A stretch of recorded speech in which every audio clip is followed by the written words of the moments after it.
Dear Madam President, Excellencies, distinguished colleagues, I'm pleased to brief the Security Council on the 18th report of the Secretary General on the threat posed by Daesh and on the United Nations efforts to support member states in addressing the threat. And I would like to thank the United Nations Office of Counter-Terrorism, headed by Under-Secretary General Mr. Vladimir Voronkov, the analytical support and sanctions monitoring team led by Mr. Justin Hustvedt, and all other United Nations partners for their close collaboration with the Counter-Terrorism Committee's Executive Directorate on the report. I also wish to acknowledge the presence of the Secretary General of the International Criminal Police Organization, Interpol, Mr. Jürgen Stock, and thank him for the close partnership that Interpol has maintained with CTED over the years.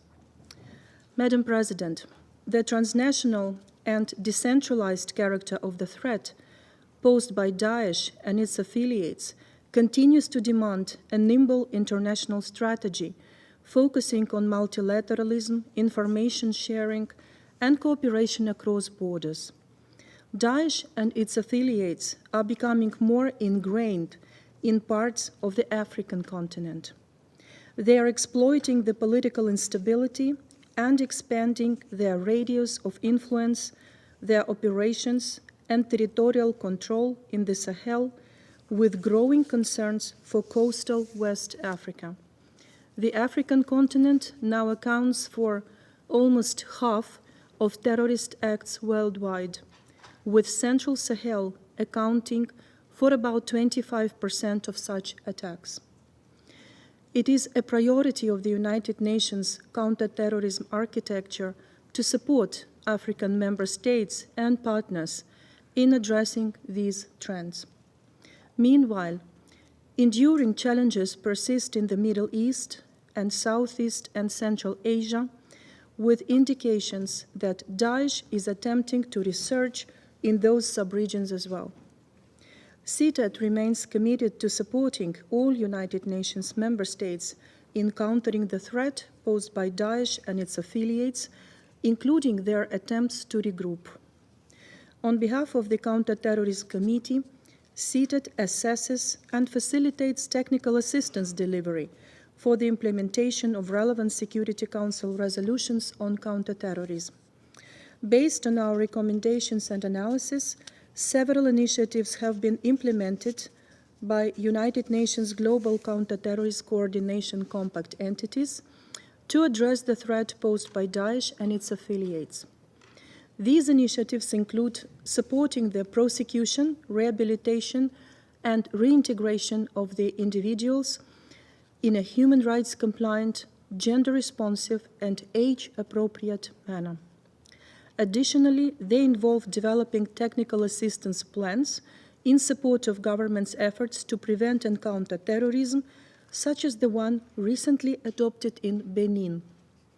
United Nations entities are also engaged in strengthening states' capacity to prevent terrorists from acquiring weapons, protect vulnerable targets, and disrupt terrorist travel under the United Nations Countering Terrorist Travel Program. In addition, United Nations partners act to stem terrorist financing and Daesh use of information and communication technologies, develop counter-terrorist narratives, strengthen the resilience of societies, and support the reconstruction of cultural heritage sites. Madam President, among all this important work, I wish to highlight two areas of priority for CTED. First, addressing the use of new and emerging technologies for terrorist purposes.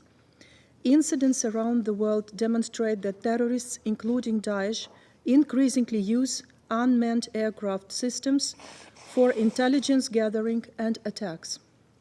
These groups' sophistication in producing small-sized and inexpensive weaponized UAS is increasing too. To address this growing concern, in December, the Counter-Terrorism Committee adopted the Abu Dhabi Guiding Principles. These non-binding principles are intended to guide member states in their responses to the threats posed by the use of UAS for terrorist purposes, including against critical infrastructure and soft targets, and provide a framework for United Nations entities to design appropriate capacity-building initiatives. This year, the Counter-Terrorism Committee also expects to adopt non-binding guiding principles on preventing, detecting, and disrupting the use for terrorist purposes of new and emerging financial technologies, as well as information and communications technologies.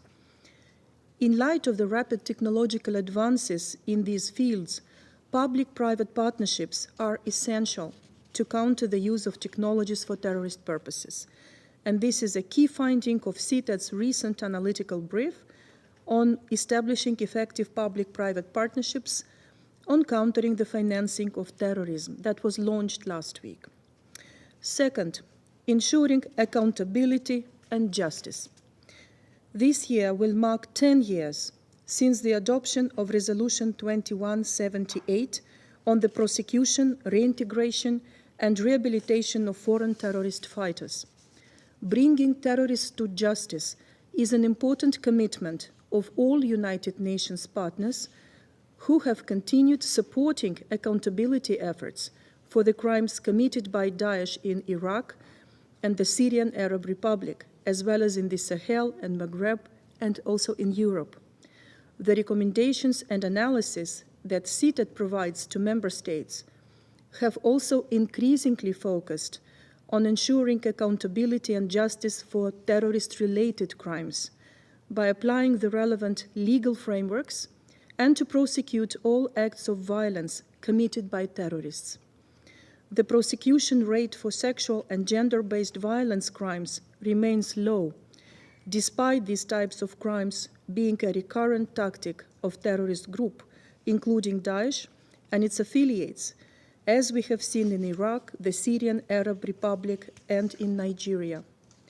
Last November, CTED published a landmark report entitled Towards Meaningful Accountability for Sexual and Gender-Based Violence Linked to Terrorism.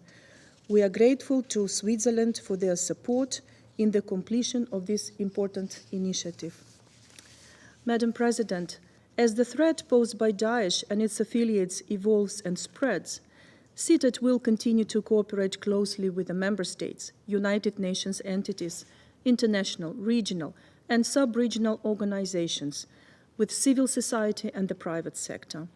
And I wish to reiterate the full commitment of my office to actively support this Council and its Counter-Terrorism Committee in combating terrorism in all its forms and manifestations.